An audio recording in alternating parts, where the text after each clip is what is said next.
함께 보실 하나님 말씀은 로마서 3장을 보겠습니다.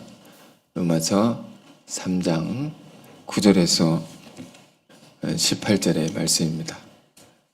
로마서 3장 9절에서 18절. 네, 찾으셨습니까? 네. 저와 여러분이 한 절씩 교독을 해보겠습니다. 그러면 어떠하냐? 우린 나으냐? 결코 아니라. 유대인이나 헬라인이나 다 죄 아래에 있다고 우리가 이미 선언하였느니라. 깨닫는 자도 없고 하나님을 찾는 자도 없고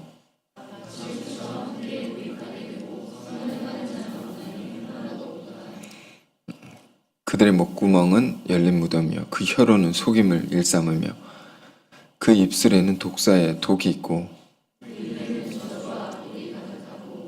그 발은 피 흘린 데 빠른지라. 평강의 길을 알지 못하였고. 네, 아멘 하기 또 힘든 제가 본문을 여러분과 함께 읽었습니다.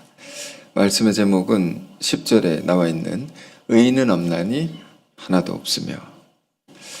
로마서 3장에 나와 있는 귀한 말씀을 함께 여러분과 나누겠습니다. 로마서를 우리가 보게 되면 1장은 그 주제가 아시다시피 이방인들의 죄죠. 하나님을 알지 못하는 세상 사람들이 가지고 있는 죄에 대한 내용이고, 2장은 유대인들의 죄입니다. 말 그대로 유대인, 하나님의 말씀을 받은 거룩한 백성들이죠. 선택받은 백성들. 말씀, 율법을 받았지만 그러나 율법대로 살지 못하는, 그래서 이방인들의 조롱을 받는 그런 외식된 신앙에 대해서 바울은 2장을 통해서 굉장히 날카로운 지적을 했습니다. 그리고 나서 바울은 그 초점을 어디로 옮깁니까? 이제 본문의 시작이 이렇게 됐습니다. 그러면 어떠하냐? 우리는 나으냐? 여기서 우리는 누굴까요? 이 편지를 받는 바울을 포함한 로마의 교우들이죠. 교우들이라는 것은 예수 믿는 사람들을 말한 겁니다. 이건 비유적 우리가 직접적으로 예수 믿는 자들을 향해서 우리라고 말하는 겁니다. 지금 우리를 말하는 겁니다. 우리는 나으냐? 우린 죄인이 아니냐? 우리는 문제가 없느냐? 오늘날 예수 믿는 우리들에게 모든 크리스찬들에게 던지는 질문이라 할 수 있습니다. 저는 죄송합니다. 어제 제주도 우리 선교센터에 다녀왔습니다. 귀한 하나님의 일꾼들이 이제 모임을 하는데 말씀 강의를 전해달라고 해서 강의를 하고 왔습니다. 무슨 강의를 하고 왔냐면 이제 갈라디아서 말씀을 쭉 하고 왔는데, 이 말씀이 어렵지 않습니까? 갈라디아서. 그러나 묵상하면 묵상할수록 굉장히 우리에게 소중하고 우리 신앙의 핵심적인 그 주제를 다루는 귀한 말씀이라고 할 수 있는데, 제가 이 말씀 준비하면서 읽고 또 읽고 정리하고 또 정리하고 그런 기회를 이제 갖게 됐는데, 그러고 나서 전하게 됐습니다. 말씀을 계속 보다 보니까 정말 하나님의 말씀은 귀하고 우리에게 필요하다, 이런 걸 새삼 다시 깨달았습니다. 그 자체만으로도 굉장히 은혜로운 그런 시간인데, 그래 거기까지 가는데 뭘 타고 갔겠습니까? 비행기를 타고 갔지 않겠습니까? 비행기를 타고 이동했는데 얼마 전 큰 사고가 나니까 저절로 기도가 되더라고요. 뜨고 내릴 때마다. 특히 내릴 때 덜컹하면서 이렇게 내리지 않습니까? 가슴이 철렁하면서 안전하게 내리니까 살았구나. 살려주셨구나. 이런 기도가 되더라고요. 비행기가 이제 서울에서 가면 1시간도 채 걸리지 않는데 그래도 그 시간 동안 이제 하나님 말씀을 보고 싶어서 오늘 이 말씀을 이렇게 읽고 묵상하면서 공중에 있었습니다. 죄에 대한 것인데요. 죄에 대한 말씀이 여러분 어떻게 다가옵니까? 죄에 대한 성경 말씀은 매우 은혜롭습니다. 정말입니다. 너무 시원하고 왜 은혜로울까요? 죄에 관한 말씀이 우리를 무겁게 하고 힘들게 하는 말씀이 아니고 정말 큰 은혜를 줍니다. 왜 그럴까요? 그것은 오늘 설교를 마치면 아시게 될 겁니다. 그러니까 이 말씀의 은혜를 받고 여러분 앞에 이렇게 나와서 전하는 건데, 이 바울은 우리는 나으냐? 예수 믿는 자들은 나은 것인가? 죄가 없나? 문제가 없나? 이 질문을 던지고는 곧바로 자기가 대답합니다. 결코 아니라. 결코 아니다. 왜 결코 아닌 것인가? 라는 것을 쭉 설명을 합니다. 그게 오늘 본문입니다. 그러니까 바울이 이야기하고 싶은 것은 하나님을 모르는 세상 사람들이나 하나님의 말씀, 하나님의 법을 아는 사람들이나 또 오늘날 예수 믿는 우리들이나 모든 인간은 다 죄인이다. 다 죄인이다.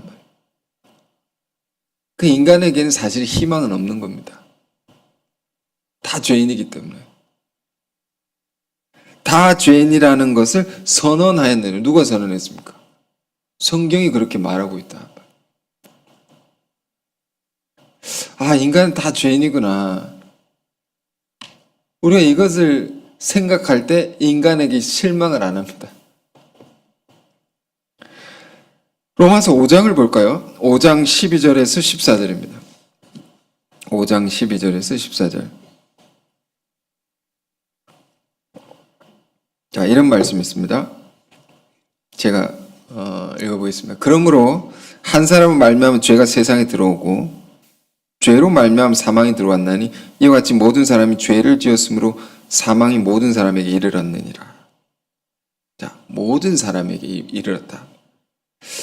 죄가 율법 있기 전에도 세상에 있었으나 율법이 없었을 때에는 죄를 죄로 여기지 아니하느니라. 그러나 아담으로부터 모세까지 아담의 범죄와 같은 죄를 짓지 아니한 자들까지도 사망이 왕노릇했나니 아담은 오실 자의 모형이라. 자, 무슨 말을 하고 있습니까?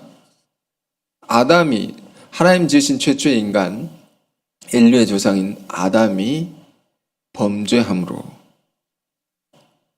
그 아래 모든 사람들은 다 죄인이 되었다는 겁니다. 죄와 사망의 권세 아래, 권세, 그 파워, 그 힘, 그 아래 우리가 다 놓이게 되었다는 겁니다.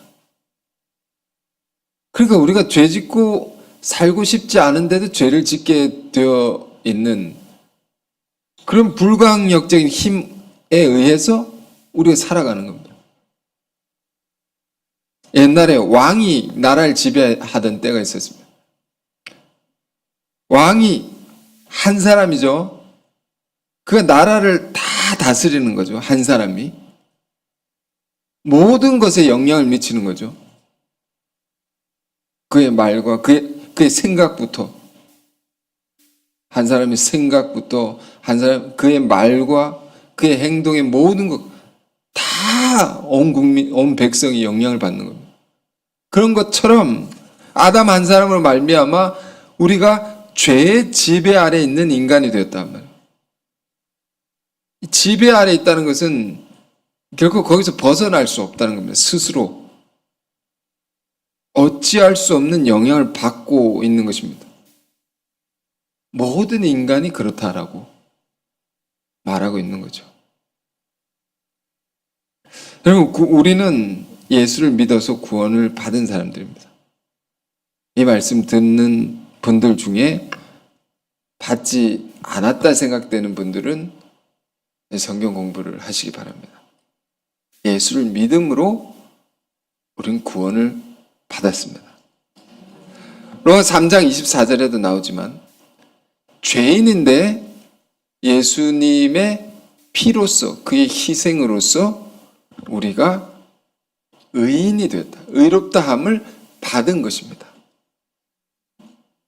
자, 그렇게 예수 보혈의 공로라고 하죠.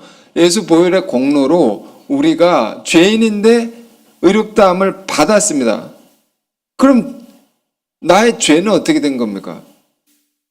다 사라진 것입니까? 다 사라진 것입니까? 사라진 것이죠. 이제 아멘을 하시면 사라졌습니다. 왜? 예수 피의 능력이라는 것은 그 효험이라는 것은 우리 모든 더러운 죄를 다 사하고도 남는 것입니다. 자, 그런데 문제는 뭡니까? 죄를 짓는 습관이 우리에게 남아있는 거죠. 몸에 배어져 있는 습관이라는 게 있습니다. 늘 하던 것을 계속하는, 반복하는.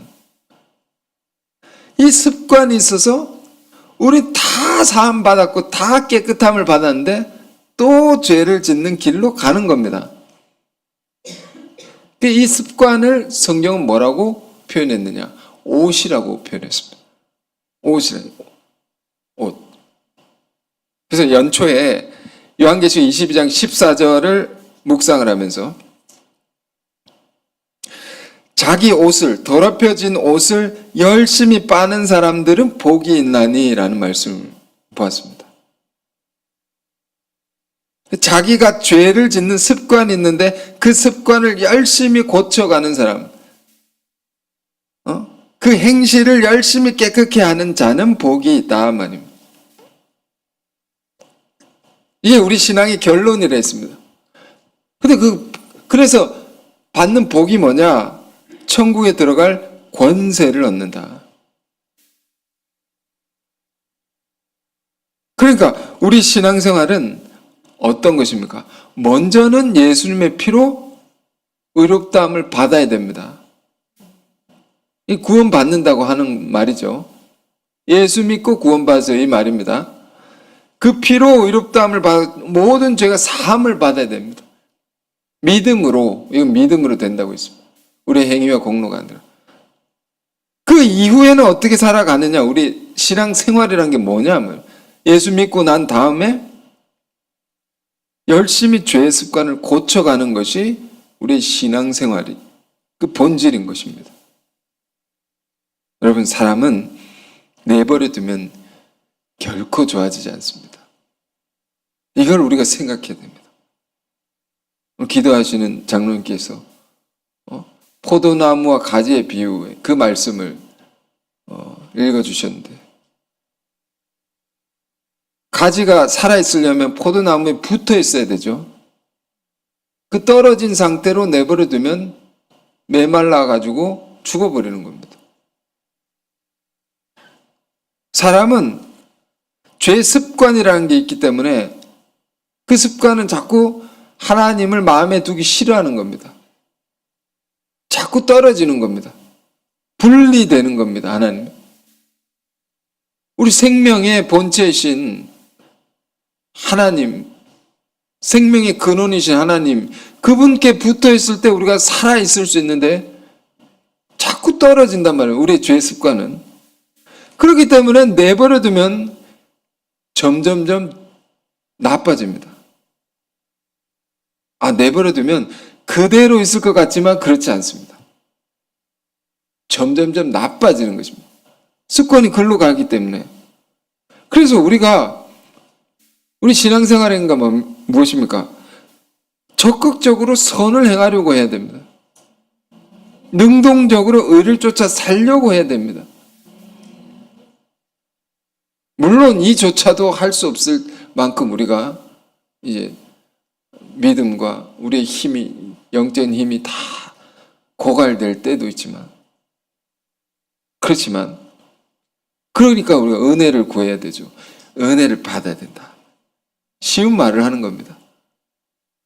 자꾸 은혜를 받아야지 우리가 죄를 짓지 않을 수 있는 힘을 얻는 거죠. 그러니까 우리가 은혜를 꼭 받아야 됩니까? 안 받을 수도 있죠. 근데 안 받은 상태로 있으면 안 받는 것으로 유지되는 것이 아니라 다른 것이 들어와서 나를 차지하게 됩니다. 내 안을. 다른 것이 나에게 들어와서 나를 지배하게 됩니다. 빈 상태로 있는 게 아니단 말이에요. 그리고 자꾸 나빠지는 거죠, 인간은. 내버려 두면. 인간의 이런 면을, 이런 속성, 죄성이라고 하죠. 이걸 너무 잘 아는 바울이 하는 말이 오늘 본문의 말씀입니다. 우리는 나으냐? 이방인도 죄인이고 유대인도 죄인인 걸 알겠는데, 그 예수 믿어가지고 우리가 더 나을 거라 생각했는데, 우린 괜찮은 것 같으냐? 결코 아니다라고. 결코 아니다. 우리가 안심하고 있는 모든 것을 다 이렇게 내려놓게 합니다. 왜 결코 아니냐 말이에요. 이것을 바울이 구약의 시편과 이사야 예언의 말씀을 줄줄줄줄 외우면서 논증을 합니다. 논리적으로 하나하나 꼼꼼하게 증명을 합니다. 정확하게, 꼼꼼하게. 여러 가지 구약에 얼마나 많은 말씀들이 있습니까? 곳곳에 떨어져 있는 말씀을 하나의 주제로 다 엮어냅니다. 꿰어냅니다. 탁월한 사도죠. 한국 속담에 이런 속담이 있어요. 구슬이 서말이라도 꿰어야 보배다. 여러분 말씀을 이렇게 저렇게 많이 우리가 들으면서 살지 않습니까? 여기저기 귀한 말씀 다 귀하죠. 근데 꿰어야 된단 말입니다. 그러니까 아무리 귀한 게 있어도 잘 활용을 해야 되죠. 그래서 꿰어야 된단 말입니다. 다 꿰어가지고 우리에게 깊은 진리를 가르쳐주고 있는 것입니다. 바울이. 그게 뭐라고 합니까? 9절 후반에 그런 것도 우리는 나는 결코 아니라 유대인이나 헬라인이나 다 죄 아래 있다고. 모든 사람이 이런 말이에요. 다 죄 아래 있다고 우리가 이미 선언했느니라. 이미 선언했다. 이미 구약의 말씀들에 다 나와 있다. 우리가 다 죄인이라는 것이. 지금 바울은 성경 구절을 줄줄줄 외우고 있습니다. 외운 것을 로마서는 여러분 공부해서 아시다시피 바울이 하는 말을 대신 적는 사람이 있다 했습니다. 더디오라는 사람. 막 받아 쓰고 있는 겁니다. 그 사도는 줄줄 외우고 있는 거죠. 자기 안에 있는 것을 막 쏟아낸다. 여러분, 정말 우리가 하나님 말씀을 많이 읽어야 됩니다. 많이 묵상해야 되고. 이 정도까지 되려고 노력해야 됩니다. 외울 정도로. 아니, 사도 바울도 이랬는데 우리 같은 범인들이, 보통 사람들이 하나님 말씀의 능력이 없이 어떻게 살아가겠습니까? 외우면요, 하나님 말씀의 능력이 내 안에 이렇게 머물러 있습니다. 그래서 우리가 죄를 짓지 않을 수 있고 하나님의 능력으로 내가 살아갈 수 있는 힘을 이렇게 갖게 되는 것이거든요. 지금 막 외우고 있습니다. 그래서 첫 번째 하는 이야기가 10절에 기록된 말씀이죠. 말씀이다. 말씀에 이렇게 되어 있다. 의인은 없나니 하나도 없으며 깨닫는 자도 없고 하나님을 찾는 자도 없고 다 치우쳐 함께 무익하게 되고 선을 행한 자는 없나니 하나도 없도다. 이 시편 14편 1절에 3절입니다. 의인은 없나니 하나도 없다. 모든 사람이 죄인이다. 여러분 이거 바울이 인용한 말씀인데 직접 찾아보면 굉장히 재밌습니다. 말씀이 굉장히 재밌습니다. 찾아볼까요? 14장 시편 14장 1절에서 뭘 가지고 이런 얘기를 했냐. 자, 성경이 이렇게 나와 있죠. 이렇게 되어 있습니다. 어리석은 자는 그 마음에 이르기를 하나님이 없다 하는도다. 그들은 부패하고 그 행실이 가증하니 선을 행한 자가 없도다. 2절 보십시오. 여호와께서 하늘에서 인생을 굽어 살필사 지각이 있어 하나님을 찾는 자가 있는가 보려 하신즉. 이렇게 하나님이 저 높은 곳 하늘에서 인간을 이렇게 내려다 보시는 겁니다. 나를 찾는 자가 어디 있는가 내려다 보신다. 그러니까 3절에 다 치우쳐져서 함께 더러운 자가 되고 선을 행한 자가 없으니 하나도 없도다. 이 말입니다. 이 말. 한국말에 눈 씻고 찾아봐도 없다. 내가 눈을 왜 씻습니까? 눈이 뭐 끼어가지고 잘 못 볼까 봐 눈을 깨끗하게 해서 밝히 봐도 하나도 없다 말이에요. 하나님 보실 때 다 더러운 자가 되고 선을 행한 자가 하나도 없다 말입니다. 하나님을 깨닫지도 못하고 하나님을 찾지도 아니하고 깨닫는 것은 생각이죠. 생각. 찾는 것은 의지적인 겁니다.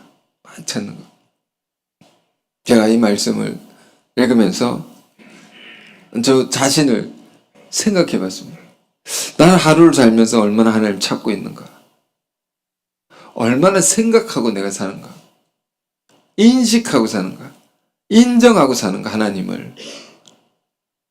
잠언서에 보면 범사에 하나님을 인정하라. 그러면 그가 너의 길을 인도하시리라고 했는데 늘 내가 인정하고 인식하고 사느냐? 제가 그렇지 않은 겁니다. 분명히 말할 수 있습니다. 하나님을 계속 찾지도 않고 생각조차 하지 않을 때도 정말 많다는 것을 저 스스로 깨달았습니다. 여러분 예배 마치고 나가서 하나님 생각합니까? 하신다면 훌륭한 분입니다. 교회 문을 나서면 싹 잊어버릴 수 있습니다. 예배 시간만 그럴 수 있습니다. 범사의 모든 일에 모든 순간에 하나님을 찾고 있지 않습니다. 우리가 생각조차 하지 않고 있습니다. 자, 이런 상태가 바울이 말하는 어떤 상태입니까? 부패한 상태다. 인간이 부패한 것입니다. 인간이. 자, 이제 오늘 말씀의 목적이 뭘까요? 인간은 좀 보편적으로 좀 멀리 다가오니까 나라는 존재는 정말 죄인이구나. 알고 보니까 구제가 안 된다. 그런 정도의 죄인이구나라는 것을 깨달으면 오늘 예배 성공한 겁니다. 안 찾습니다, 우리가. 인식조차 하지 않고 있습니다. 아니, 이렇게 질문할 수 있습니다. 사람이 어떻게 늘 하나님만 찾고 삽니까? 그분을 늘 인식하고 삽니까? 어떻게 그렇게까지? 너무 지나친 거 아닙니까? 아닙니다. 여러분, 원래 하나님께 지음받은 원래의 인간의 모습은 절대적으로 하나님께 의존되어 있습니다. 그 모범을 보이신, 그 원래 건강한 상태, 온전한 상태를 보여주신 분이 누굽니까? 예수님이시죠. 무엇을 하나 아버지를 생각하시고 모든 삶의 순간마다 하나님의 영광을 생각하시고 하나님의 함께 하심을 인식하고 늘 찾으시면서 전적으로 의지해서 사셨던 예수님이셨던, 원래 인간이 이렇게 살아야 되는 겁니다. 그거 너무 힘듭니다. 예배 드리는 것도 힘든데 이게 인간이 원래 모습 벗어난 상태에 놓여 있는 겁니다. 요한계시록 4장을 보면 하늘의 예배에 관한 말씀이 있습니다. 하늘의 예배라는 것은 온전한 예배를 가리킵니다. 이 예배는 우리가 로마서를 공부하니까 우리 삶이 예배가 되어야 된다고 했습니다. 근데 그 온전한 예배라는 것은 어떤 모양입니까? 이 땅에 살아있는 모든 존재가 온몸에 눈이 달려서 그 눈이 다 하나님을 향해서 다 하나님을 바라보면서 거룩하다 거룩하다 그 하나님을 찬양하고 예배하는 겁니다. 먹든지 마시든지 무엇을 하든지 주를 바라보고 있는 것입니다. 이게 하나님이 지으신 인간의 본래적인 모습, 온전한 상태다. 자, 이런 걸 생각하고 온전한 상태를 생각하고 내 자신을 보십시오. 우리가 얼마나 많이 벗어나 있는지 모릅니다. 얼마나 많이 일탈해 있는지 모릅니다. 조금 생각합니다. 조금. 어려움에 처하면. 그러니까 부패한 겁니다. 인간 지금 존재 자체가. 정말로 찾지 않는다. 그리고 마가복음 10장을 보면 바디메오라는 사람의 믿음의 이야기를 우리가 본 적이 있습니다. 그 이야기를 보면서 우리가 얻는 감동이 있는데 그것은 뭐냐 말입니다. 바디메오라는 사람은 맹인이고 거지였습니다. 보지도 못하고 가진 것도 없는데 모든 면에서 절망적인 상태에 놓여있는 비참한 인생인데 우리가 어디서 감동을 받습니까? 그런 자가 주님을 찾는다는 겁니다. 간절히 부르짖는단 말입니다. 자기가 가지고 있는, 들을 수 있는 귀를 가지고 외칠 수 있는 입을 가지고 귀와 입밖에 없단 말입니다. 그걸 가지고 외친단 말이에요. 주님을 찾는단 말이에요. 다윗의 자손 예수여 나를 불쌍히 여기소서, 나를 구원하소서. 이게 왜 감동이 됩니까? 우리가 그렇게 살지 못하니까. 우리가 당연히 이렇게 살아야 되는데. 그런데 어떻게 보면 우리가 하나님을 깨닫지도 못하고 찾지도 못한다는 것은 하나님과 우리가 얼마나 멀어져 있는가, 단절되어 있는가. 우리가 사실상 죄인된 우리라는 것은 그분께 다다를 수 없는 절망적인 그런 단절의 상태가 있는 겁니다. 다다를 수 없단 말이에요. 내가 열심히 신앙한다지만 사실 다다를 수 없는 겁니다. 조금 가까이 가려고 하는 그 정도로 우리는 하나님과 끊어져 있는 것입니다. 그러므로 끊어져 있다는 것은 무엇을 의미합니까? 생명의 근원이신 하나님과 끊어져 있다는 것은 우린 죄 가운데, 죽음의 세력 가운데 멸망당할 수밖에 없는 그런 존재들이다. 그럴 수밖에 없는 인간이다. 정말로 여러분, 인간의 희망이 없습니다. 없습니다. 그러면서 바울은 또 뭘 말합니까? 12절까지가 하나님 찾지도 않고 생각지도 깨닫지도 않고 생각 속에 하나님이 없단 말입니다. 부패한 인간이. 그리고 두 번째 13절 14절입니다. 그들의 목구멍은 열린 무덤이요 그 혀로는 속임을 일삼으며 그 입술엔 독사의 독이 있고 그 입에는 저주와 악독이 가득하고. 이건 이제 시편의 말씀을 바울이 막 외우고 있는 것입니다. 정말 은혜롭습니다. 말씀을 계속 우리 이제 다음 세대 그 사역의 핵심적인 것은, 제가 생각하는 것은 뭐 다른 것도 많이 할 수 있지만 제일 중요한 것은 성경을 암송시키는 겁니다. 싫다고 해도 암송시키는 겁니다. 계속 남아있으니까 생각이 된단 말입니다. 계속 바울이 얼마나 많은 말씀을 읽고 외우고 암송했나, 줄줄 외우는데 시편의 말씀입니다. 근데 이 말씀 보면 굉장히 자극적인 표현입니다. 목구멍은 열린 무덤과 같다. 우리 목구멍 이렇게. 인간이 얼마나 부패했는가를 이렇게 표현해서, 목구멍, 인간의 목구멍 열린 무덤과 같다. 옛날의 무덤은 돌무덤이었습니다. 사람이 죽으면 우리 이제 땅에 묻거나 화장을 하지만 오늘날은 그 시신을 동굴같에 집어넣고, 예수님도 돌아가실 때 동굴에 그 몸을 누이셨죠. 동굴 같은데 시신을 집어넣고 무거운 돌로 막아놨습니다. 근데 막아놓은 돌을 치우면 어떻게 됩니까? 이게 열린 무덤과 같다는 표현입니다. 그러면 그 시신의 썩은 냄새와 좋지 않은 끔찍한 것들이 거기서 나오겠죠? 그게 인간의 목구멍과 같다는 겁니다. 이 속에서 안 좋은 것들이 쏟아져 나온다. 썩은 것들이 쏟아져 나온다. 목구멍을 통해서 나와가지고 혀로 말을 하는 겁니다. 끔찍한 말을 내뱉는 겁니다. 이게 인간이다. 말이 부패한 겁니다, 인간이. 언어가 부패했단 말이에요. 예수님 말씀 중에 이런 굉장히 놀라운 말씀이 있습니다. 입으로 들어가는 것이 사람을 더럽히는 것이 아니라 입에서 나오는 것이 사람을 더럽히느니라. 이 말씀을 언제 하셨냐면, 바리새인들이, 예수님의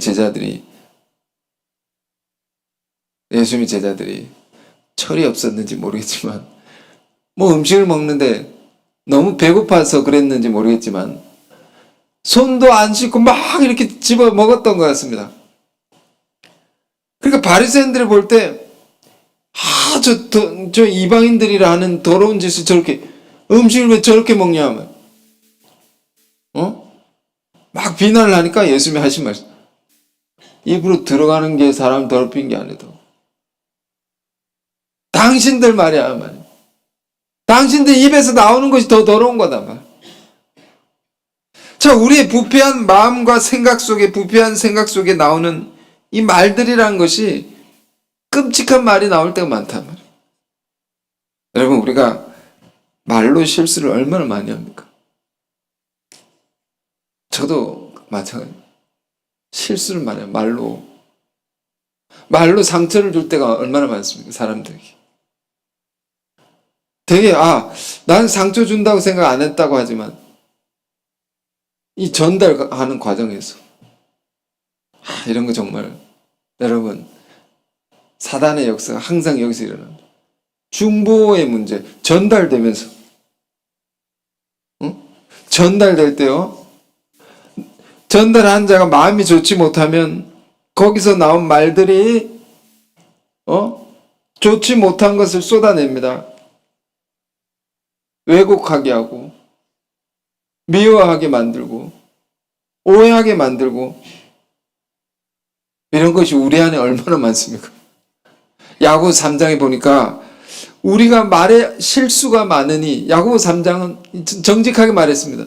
우리가 말에 얼마나 실수가 많냐? 말에 실수가 없는 자라고 한다면 온전한 사람이다. 그 온전한 사람이 없지 않습니까? 우린 다 실수한다. 지금 바울은 말합니다. 시편의 말씀을 인용해서 혀로 속임을 일삼으면, 혀로 자꾸 속인다. 사람을. 입술에는 독사의 독이 있고, 독이 뭡니까? 죽이는 거죠. 입만 열면 거짓말하고. 이런 말 요즘 많이 쓰더라고. 저 입만 열면 거짓말한다. 입만 열면 죽이는 말을 한다. 상처를 주고 저주와 악독이 가득하다고. 그러니까 사단의 역사가 우리 안에 어떻게 일어나냐 말. 믿는 자들 안에도 말로써 이렇게 사단 역사가 늘 일어나는 겁니다. 와전되고 왜곡되고, 응? 왜 왜곡 이런 일이 일어납니까? 우리 생각이 부패했기 때문에, 안에서 나오는 게 부패했기 때문입니다. 그러니까 우리가 서로 정말로 주님의 사랑과 믿음으로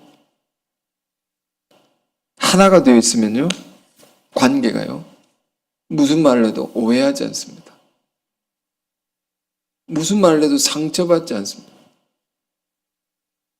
상처 주지 않습니다. 무슨 말도 잘 이해할 수 있습니다.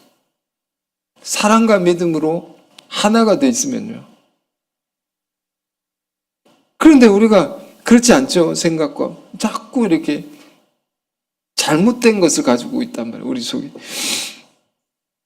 그래서 인간이 어떠냐? 생각이 부패하고 언어가 부패하고, 그 다음에 15절에 17절, 그 발은 피 흘린 데 빠른지라 파멸과 고생이 그 길에 있어 평강의 길을 알지 못하였고. 이거는 이사야서 59장 7절 8절의 말씀입니다. 발은 피 흘리는 데 빠른지라. 행동을 말합니다. 행동. 피 흘리는 것은 죄를 짓는 것입니다. 늘 죄를 짓고 산다면, 우리가 아닌 것 같지만 내가 짓는 행동이 습관에 따라서 죄를 짓는 겁니다. 그래가지고 어떻게 됩니까? 파멸과 고생이 그 길에 있어. 뭘 해도 깨어지고 부서지고 실패하고 분쟁이 일어나고, 고생이다, 고생. 이 고생이 영어로 misery입니다. misery. 비참함, 불행, 이런, 항상 불행한 일이 일어납니다. 항상 안 좋은 일이 일어난다. 그러니까 평강의 길을 알지 못하고, 평강이 없는 겁니다. 늘 불안하고 노심초사하고. 죄인의 가장 큰 벌은 평강이 없는 겁니다. 반대로 보면 주님이 우리에게 주신 가장 큰 복은 평강을 주시는 것입니다. 그런데 우리 인간이 뭘 해도 불안하다. 일도 안 되고, 안 돼서 불안하고, 일이 잘 돼도 불안하고, 돈이 없어도 불안하고, 돈이 많아도 불안하고. 그러니까 인간이 이런 존재다. 생각부터가 늘 죄적인 생각을 하고, 하나님과 관계없는 생각을 하고, 그분을 찾지도 않고, 그 생각에서 나오는 말들은 썩은 것들이 나오고, 죽이는 말, 속이는 말, 치우쳐져서 이기적인 말, 탐욕적인 말, 자기중심적인 말, 언어가 부패했다 하면 생각과 언어 이어서 행동까지, 사람을 살리는 행동을 하는 게 아니라 무너뜨리고 죽이는 말을 하고, 죽이는 행동, 죽이는 일을 한단 말이에요. 일 자체가. 그러니까 한마디로 다 부패했다. 인간은.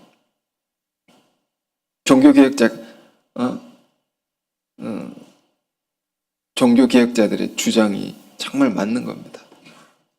이 칼빈을, 장로교는 칼빈의 교회라고 할 수 있는데, 칼빈이 뭐라고 했습니까? 전적으로 부패했다. totally, 완전히 타락했다, 인간은. 맞는 겁니다. 인간이 이런 존재다. 로마서 12장을 보면 바울이 크리스찬들의, 예수 믿는 자들의 새로운 생활에 관해서 가르침을 줬습니다. 예수 믿고 나서 우리가 어떻게 살아야 되는가 가르침을 주는데, 그 첫 구절이 뭡니까?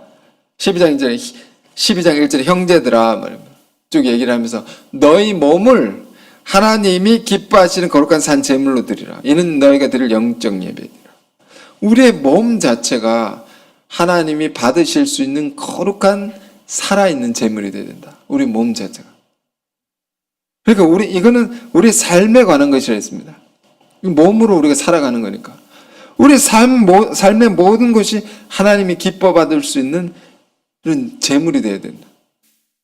그게 크리스찬의 새로운 생활입니다. 그러자면 우리가 어떻게 됩니까? 생각과 말과 행동의 모든 것이 거룩해야 되는 거죠. 깨끗해야 되는 거죠. 그런데 그렇게 되기는커녕 실상을 알고 보니 이 몸 자체도 삶 자체도 죄의 덩어리다. 총체적으로 부패한 이 인간의 모습. 이거는 하나로 귀결이 됩니다. 18절. 이 세 가지 부패한 모든 면에 부패한 것은 그들의 눈앞에 하나님을 두려워함이 없는 일을 한 것 같으니라. 인간이 자기 마음대로 죄를 짓고 살면서도 하나님 두려워하지 않습니다. 하나님 앞에 늘 죄 짓고 살면서도 두려움을 상실한 이 어처구니 없는 인간의 모습을 보십시오.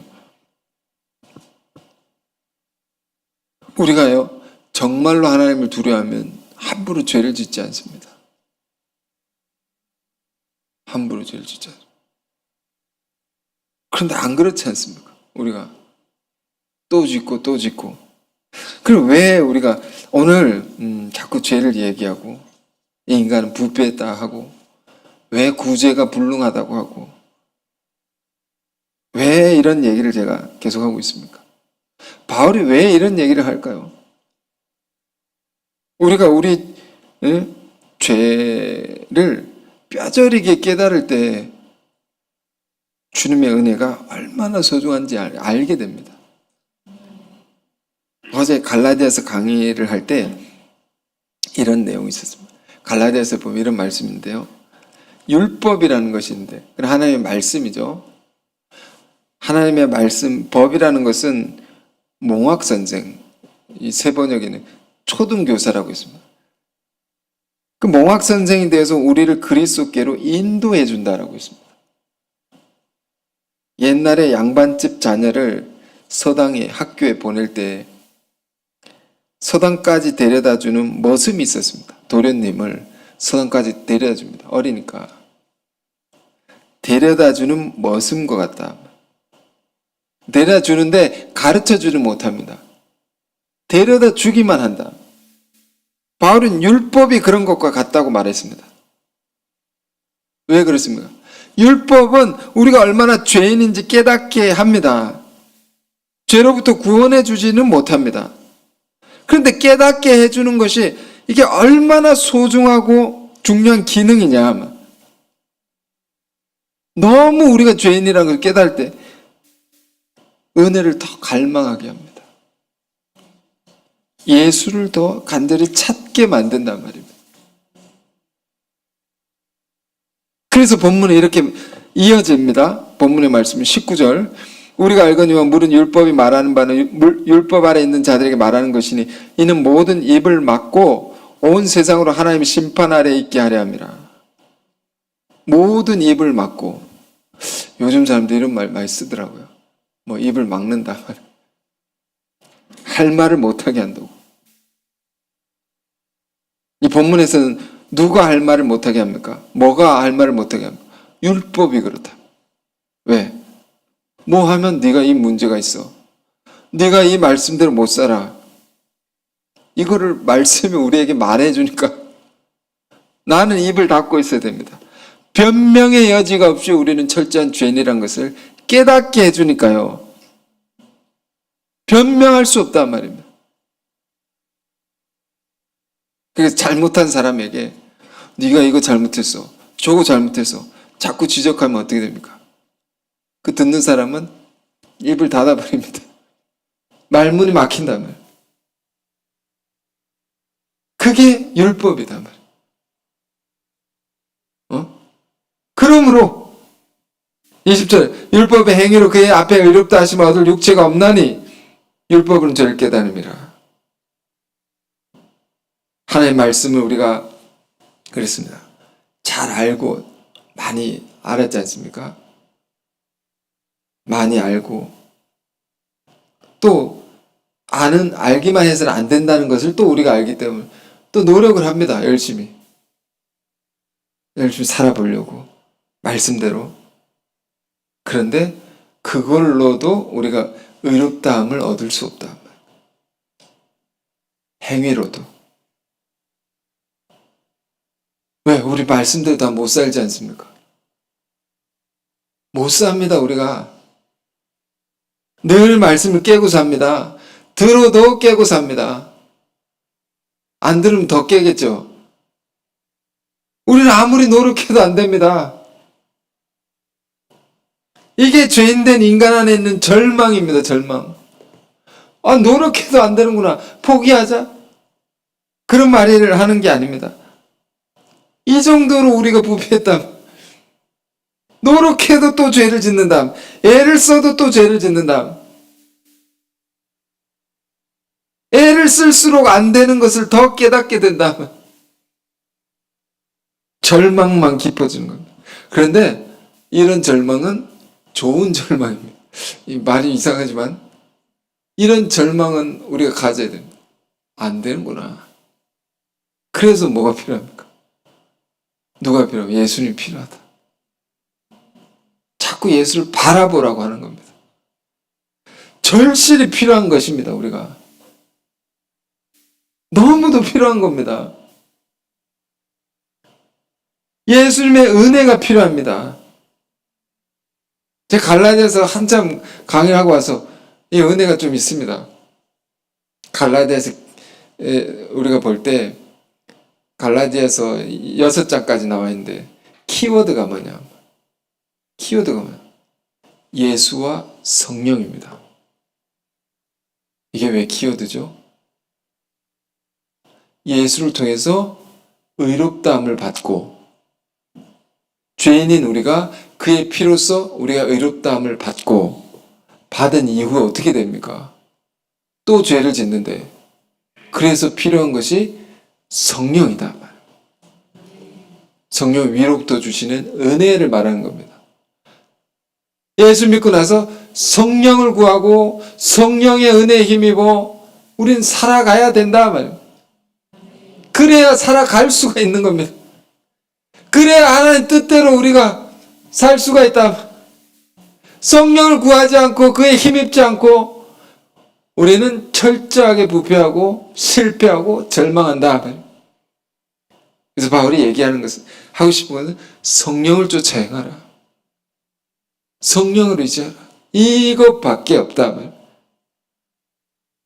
인간에게는. 그러면서 자, 이 말씀은 예수님이 우리가 필요하죠. 은혜가 필요합니다. 그래서 결국 이것을 바울이 증거하고 싶은 겁니다. 21절에 이제는 율법에 하나님의 한 의가 나타났으니, 자, 율법은 우리를 절망케 하고 죄를 깨닫게 하고 우리의 입을 막게 하고, 그렇지만 그런 절망적인 상황 가운데 있는 우리에게 그거 외에 또 다른 의가 나타났다. 나타나서 율법과 선지자들의 증거를 받은 것이라. 이게 뭡니까? 예수 그리스도로 말미암아 우리에게 주신 속량, 그 은혜입니다. 대속의 은혜입니다. 이 은혜는 다시 말씀드리지만 철저히 부패한 인간, 총체적으로 구제가 불능한 죄인이라 할지라도 그런 우리의 죄를 자기 피로 다 용서하시고 의롭다 하신 이 은혜입니다. 은혜. 이것만이 우리를 온전케 할 수 있고 이 은혜를 받아들이는 믿음으로만이 우리가 주님 앞에 설 수 있다. 그 믿음으로, 그 은혜로만이 우리가 살아갈 수 있는 것. 주님의 뜻대로. 자, 그러므로 이 말씀 우리가 기억하고 우리가 하나님 앞에 늘 겸손하고 하나님을 두려워하고 다른 무엇에 힘입어 살지 아니하고 주 예수 그리스도의 은혜, 그 성령으로 힘입어서 살아갈 수 있는 우리가 되길 원합니다. 기도하겠습니다. 은혜로우신 주님, 오늘 사도 바울의 귀한 음성을 통하여 우리에게 선포되는 귀한 말씀 우리가 들었습니다. 그러면 어떠하냐? 우리는 나으냐? 결코 아니라 했습니다. 예수를 믿고 구원받았다 하는 우리들이지만 그렇다 해도 떨치지 못하고 끊어내지 못하는 여전한 죄성이 우리 가운데 있고 죄의 습관들이 여전히 있습니다. 생각에서부터 말하는 것, 행동하는 것 모든 면에서 주여 우리가 얼마나 죄인인지 깨닫게 하옵소서. 그러므로 우리가 주의 은혜를 더욱 갈망하게 하옵소서.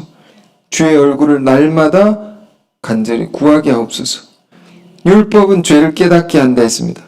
그 누구도 율법의 행위로 온전해질 수 없고 의롭다함을 받을 자가 없다 하셨습니다.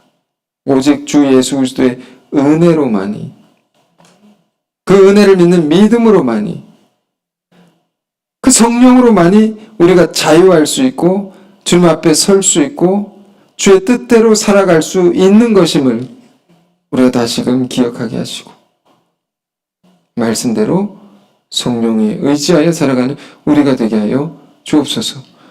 예수 그리스도 이름으로 기도했습니다. 아멘.